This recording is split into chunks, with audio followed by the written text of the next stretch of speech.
अस्सलाम वालेकुम। वालेकुम सलाम। आपका नाम? मोहम्मद ज़ीशान। क्या करते हैं आप?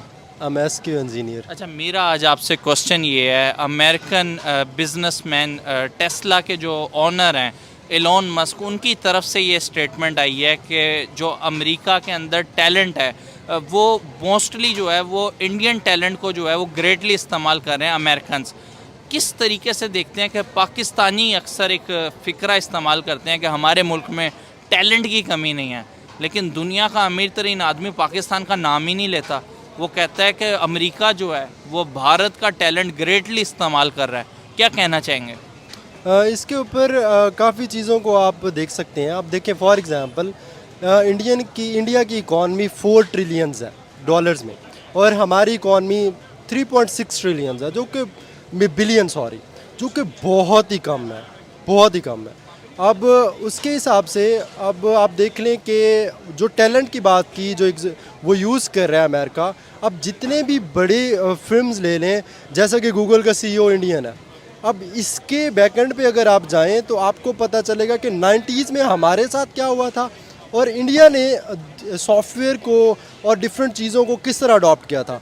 जब हम लोग एक चक्की में पिस रहे थे, मुशर्रफ की चक्की में, फिर पीपल्स पार्टी की चक्की में, तब इंडियंस अपना चंद्रयान 1 2008 में भेज चुके थे।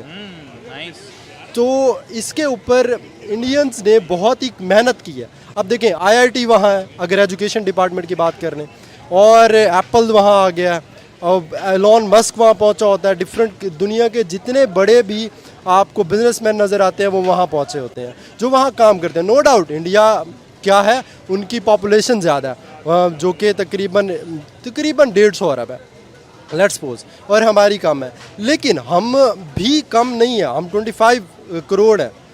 तो उसके हिसाब से हमें उतना ज़्यादा तो ग्रो करना चाहिए। और हमारी वजह क्या है, हमें अपॉर्चुनिटीज़ मिलने के बावजूद हमें वो रूट लेवल तक पहुंचाई नहीं जाती। और सबसे बड़ी चीज़ जो इंडियन ने की है वो उन्होंने अपना एजुकेशन जो डिपार्टमेंट है उसको बेहतर किया, और वो करते जा रहे हैं, जिसमें अब रिसेंटली देखें तो मोदी का बहुत बड़ा काम है। नो डाउट वो इंडियंस के लिए बहुत अच्छा है, हर चीज़ में वो ग्रो कर रहे हैं, स्पोर्ट्स में, एजुकेशन में, टेक्नोलॉजी में, ऑटोमोबाइल्स में, हर चीज़ में, just because of their talent. So Elon Musk ने सही कहा है, उसने अगर कहा है तो उसने सोच समझ के कहा है। और अमेरिका सिर्फ उनका टैलेंट नहीं यूज़ कर रहा, हमारा भी यूज़ कर रहा है, लेकिन बहुत कम। आपने पॉपुलेशन की बात की, यहाँ पे थोड़ा सा मैं काउंटर करना चाहूँगा। अगर क्योंकि उन्होंने तो वैसे ओवरऑल अमेरिका की बात की है ना, इस टाइम अगर हम अमेरिका की पॉपुलेशन के अंदर इंडियन NRIs की बात करें तो तकरीबन 1.3% रेशो जो है वो इंडियंस की अमेरिका में रह रही है, अमेरिका की आबादी के हवाले से। यूनिकॉर्न्स की बिज़नेस की अगर बात की जाए, जिनकी मालियत $1 अरब से ज़्यादा होती है, उसमें अगर हम देखें तो वो 1.3% इंडियन NRIs जो है वो 23% यूनिकॉर्न्स जो है वो अमेरिका में रन कर रहे हैं। अब आप मुझे ये बताएं, 1.3% 23% रन कर रहे हैं, तो वो अपना टैलेंट मनवा रहे हैं नहीं मनवा रहे? मैं आपको बताता हूँ इसकी वजह भी हमारा, मैं एजुकेशन सिस्टम की बात कर चुका हूँ। अगर मैं इसको एलेबोरेट करने जाऊँ तो बेसिकली मेरा रिसेंटली एजुकेशन से पाला रहा है, तो मुझे पता है हमारा एजुकेशन सिस्टम हमें वो दिखाते ही नहीं ख्वाब के बाहर जाना है, बाहर पढ़ना है। इसकी वजह यही है कि उनको अपॉर्चुनिटीज इस तरह मिलती है क्योंकि उनको रूट लेवल पे उस तरह गाइड किया जाता है। एक 5 साल का बच्चा को पता है कि उनका कहाँ चंद्रयान कहाँ लैंड कर रहा है और क्या कर रहा है। हमें कुछ एजुकेशन सिस्टम हमारा वो बच्चों को कबूतर बना के भेज रहे होते हैं हम स्कूल में। तो ये वजह है कि इंडियंस को शुरू से इस तरह का माइंडसेट बनाया जाता है उनका, कि उनको इंग्लिश हमें बोलनी नहीं आती किसी को। हमारे किसी को देख लें, वो पर्चियाँ लेके बैठे होते हैं हमारे गवर्नमेंट के लोग, और जाके UN में स्पीच कर रहे होते हैं, कर रहे होते हैं, तो उन्हें क्या समझ आना है? Sorry to be like that. तो इसकी वजह एजुकेशन है, जो उनका एजुकेशन सिस्टम है उन्होंने उसको चेंज किया। वहाँ से बच्चे हमारे पास one of the research says कि अगर 100 फॉर एग्जांपल अगर 100 अगर जा रहे हैं बरसगीर में से लोग, सब कॉन्टिनेंट में से, तो जिसमें से 96-90 तक इंडियंस हैं, वो स्कॉलरशिप पे जा रहे हैं। हमारा स्कॉलरशिप में हमारी डिग्री की कोई वैल्यू ही नहीं है। हमारी बड़ी बड़ी यूनिवर्सिटियाँ कोई वैल्यू नहीं है। मैं आपको एक फैक्ट बताता हूँ, maybe I can be wrong but I know I am right in it, कि तकरीबन जितने भी मुस्लिम कंट्रीज़ हैं उनकी यूनिवर्सिटियों की तादाद उठाए ना, तो वो सिर्फ इंडिया के से कम है। सही बात, ऐसा ही है। दिस इज़ द रीज़न कि वो जाके लीड कर रहे हैं और हम पीछे रह रहे हैं, और हमारी एजुकेशन इतनी महंगी है कि मिडिल क्लास पढ़ ही नहीं सकता। मुझे एक बात बताएं, आप बार बार तालीम का जिक्र कर रहे हैं। पाकिस्तान में अगर तालीम की बात की जाए तो यहाँ पे मदरसा तालीम कल्चर जो है वो बहुत आम है। मतलब पूरी दुनिया पाकिस्तान के निज़ाम तालीम को एज अ मदरसा तालीम जो है उस निगाह से भी देखती है, क्योंकि जो अच्छी तालीम है वो एक आम इंसान पढ़ा ही नहीं सकता, अफोर्ड ही नहीं कर सकता। अभी रिसेंटली भारत के मदरसे के स्टूडेंट्स ने पानी से चलने वाला रॉकेट जो है वो लॉन्च किया है। आपको क्या लगता है कि वो तो अपने मदरसा सिस्टम के अंदर साइंस भी पढ़ा रहे हैं, साइंस बता भी रहे हैं, और वो नज़र भी आ रहा है। चंद्रयान 3 आप देख लें, आप सोलर मिशन देख लें, आदित्य L1, उनके साइंटिस्ट वो करके भी दिखा रहे हैं, क्योंकि उनके निचले लेवल पे काम हो रहा है। हमारे मदरसा तालीम में आपको क्या लगता है कि कितने % साइंस पढ़ाई जा रही है?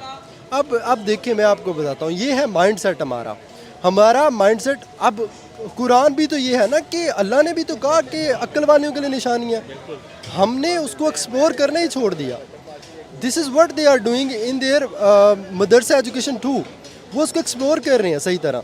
और क्या हो रहा है कि अपॉर्चुनिटीज़ प्रोवाइड कर रहे हैं। अब डिफरेंस कहाँ आता है, वहाँ पे वो अगर मदरसा तालीम को भी हाईलाइट करके इन चीज़ों के ऊपर अपॉर्चुनिटी दे रहे हैं, यहाँ पे अगर कोई आउट ऑफ द बॉक्स सोचने चला जाए तो उसको कोई सपोर्ट ही नहीं करता। तो ये वजह है कि वो हर फील्ड में एक्सेल कर रहे हैं just because of their support और उनके पुश की वजह से। वहाँ वो आपको रोज़ यूट्यूब पे, फेसबुक पे चीज़ें देखने को मिलती हैं कि फ़लाँ वहाँ के एक आम टीचर ने काफ़ी लोगों को मुफ्त में पढ़ा दिया, ये कर दिया, वो कर दिया। हम अपने एंड से क्या कर रहे हैं? नहीं, हम कुछ भी नहीं कर रहे। इसकी काफ़ी सारी वजूहत है, अगर हम जाएंगे तो बहुत कुछ होगा। आप वहाँ पे देखें कि उन्होंने उनके जो मिनिस्टर्स हैं दे आर हाईली एजुकेटेड, और हमारे मैट्रिक में हैट्रिक होती है। तो ये चल रहा है, डिग्रियां भी जाली निकलती हैं। बिल्कुल ये रीज़न है। तो इसकी वजह यही है। हमारे मसाइल में बहुत सारी बातें कहते हैं, हमारे मसाइल सिर्फ 2 हैं जो मैं सोचता हूँ। एक है एजुकेशन सबसे बड़ा हाई रेटेड, और दूसरा है करप्शन। और हमने एजुकेशन को इस तरह किया ही नहीं कि हम एक कौम बन सकें। वो एक कौम बन गए हैं और almost they are the 3rd biggest economy of the world. Believe में सोच के ना प्राउड फील होता है इंडियंस पे। कभी नहीं सोचा था कि ये भी करना पड़ेगा। आपने कहा एलोन मस्क भी भारत जा रहे हैं, ये वो। अभी G20 जो है वो समिट हुई, दुनिया के बड़े बड़े जो लीडर्स हैं, चौधरी जो हैं, उन्होंने भारत की सरजमीन के ऊपर जो है वो लैंड किया। हम बात करते हैं कि हमारे सऊदीया से बड़े बरादराना ताल्लुकात हैं, भाइयों वाला हमारा उनके साथ रिलेशन है। अच्छा, उससे यहाँ पे लोड शेडिंग नज़र नहीं आती? अच्छा, जो कंट्री पहले ही इतनी प्रोड्यूस कर रहा है कि वो कई ममालिक के अंदर एक्सपोर्ट कर रहा है, उनके साथ जाके वो अंडर सी इलेक्ट्रिसिटी ग्रिड का जो है वो मुआहदा कर दिया उन्होंने। बड़े बड़े मुआहदे सऊदी अरब ने जो है वो भारत के साथ किए हैं, जबकि पाकिस्तान में अपना विज़िट भी कैंसिल कर दिया। अमेरिका जैसा सुपर पावर जो बाइडन, वो भी भारत की सरजमीन पे लैंड की है, उधर भी अरबों रुपए के मुआहदे हुए। क्या वजह लगती है कि पूरी दुनिया इस टाइम जो है वो भारत को ना सिर्फ अप्रिशिएट कर रही है बल्कि भारत के साथ ट्रेड करना चाह रही है, और यहाँ पे ट्रेड तो दूर की बात, यहाँ पे कोई आना भी पसंद नहीं कर रहा। अब मैं आपको काउंटर क्वेश्चन करता हूँ, यहाँ पे आगे किससे बात करें? गवर्नमेंट किसकी है?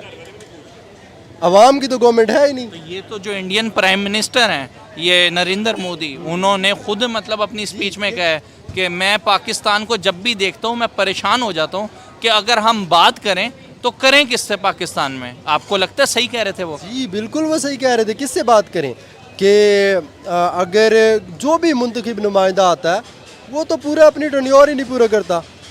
अगर हम नवाज शरीफ की बात करें, उससे पहले ले चले जाएं, किसने आज तक कोई एक वज़ीर आज़म भी हमारा ऐसा नहीं आया जिसने अपना टर्न्योर पूरा किया हो। तो वो बात किससे करें कि मुआहदे करके जाएं तो अगला आके उसको कंटिन्यू करेगा कि नहीं करेगा।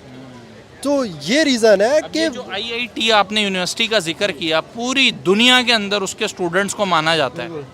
ऐसे ही है। उसकी वजह ये है कि उन्होंने अपनी एजुकेशन को वो कन्वेंशनल नहीं रखा। उसको उन्होंने लेटेस्ट तालीम को पढ़ाया, उसको प्रमोट किया, बच्चों को सपोर्ट किया, नए टैलेंट को सपोर्ट किया। हमारे यहाँ अगर हम बात भी कर लें कि हमने ये काम करना है तो हमें एक पैनी की भी जो होता है ना सपोर्ट नहीं मिलता, कोई फंडिंग नहीं मिलती। तो यहाँ पे वो बस ये होता है कि यार डिग्री ले लो, एक नौकरी करनी है, वो नौकरी करो, जान छुड़वाओ बस। ज़्यादा टाइम नहीं लूँगा, लास्ट पे मुझे एक बात बताएं। एक पाकिस्तानी है जो कह रहा है हमारे मुल्क में टैलेंट बहुत है, एक दुनिया का अमीर तरीन आदमी इलॉन मस्क कह रहा है कि भारत जो है उसका टैलेंट जो है वो अमेरिका बड़ा ग्रेटली इस्तेमाल कर रहा है। अब मुझे बताएं, पाकिस्तानी की बात माननी चाहिए या दुनिया के अमीर तरीन आदमी की माननी चाहिए? टैलेंट है कहाँ पे, पाकिस्तान में या भारत में? इलॉन मस्क सिर्फ दुनिया का अमीर तरीन आदमी नहीं है, वो बहुत समझदार और बहुत टैलेंटेड है। एक पाकिस्तानी जो कह रहा है वो बस मोहब्बत में कह रहा है, जिसमें हम कहते हैं पाकिस्तान जिंदाबाद, दैट्स इट। वरना we are not even this closer to India. हम बहुत पीछे रह चुके हैं, तकरीबन 100 ईयर्स हम पीछे रह चुके हैं। टैलेंट कहाँ पे है? इंडिया में।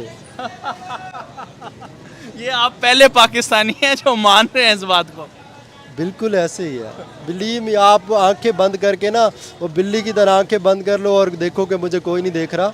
हम बहुत पीछे हैं यार। आप जाओ, आप हिस्ट्री ऑफ इंडिया पढ़ो, आपको पता चले इंडिया की जो लेटेस्ट उनकी डेवलपमेंट हो रही है, आपको पता चले। आप गवादर पे और जी सी पैक पे रो रहे हो, वहाँ पे ऐसे 10 चल रहे हैं, आपको पता चले चल क्या रहा है। हम सी पैक की बात करते हैं कि ये हो रहा है वो हो रहा है, वहाँ पे अगर देखें वहाँ पे कितने बड़े बड़े मुआहदे हुए हैं। इंडियन ने जो पर्ल मुझे एग्जैक्टली याद नहीं है, कोई ओशन पर्ल इस तरह का उनका प्रोजेक्ट है। They are competing with China, और हम सिर्फ चाइना के मातहत बैठे हुए हैं। उन्होंने श्रीलंका में अपनी इस तरह की इन्वेस्टमेंट्स की, और अपना एक इंडियन ओशन पे जो उन्होंने इस तरह के पोर्ट्स बनाई हैं, दे आर रिमार्केबल। तो ये सारी चीज़ें हमें बहुत बहुत पीछे दिखना पड़ेगा, बहुत सारा कुछ सोचना पड़ेगा। सबसे पहली बात, हमें अपना एजुकेशन सिस्टम बेहतर करना पड़ेगा, हमें लीडर्स वहाँ पे पैदा करने पड़ेंगे, तो वो ही जाके हमें लीड करेंगे। कोई लास्ट मैसेज दे दो यार। यार मैसेज ये है कि दिल नहीं कर रहा प्रोग्राम वाइंड अप करने का। बात ये है कि यार हमें अपना काम अच्छे से करना चाहिए। सबसे बड़ी बात है, हम इंसान बन जाओ यार, छोड़ दो मुसलमानियत को, हिंदुइज्म को, इंसान तो बन जाओ, इंसान बन जाओ। आप देखो कि मेरे अराउंड मैं ऐसा क्या काम है जो मैं बेहतर कर सकता हूँ, तो वो करो, एंड दैट्स ऑल। बहुत बहुत शुक्रिया आपका।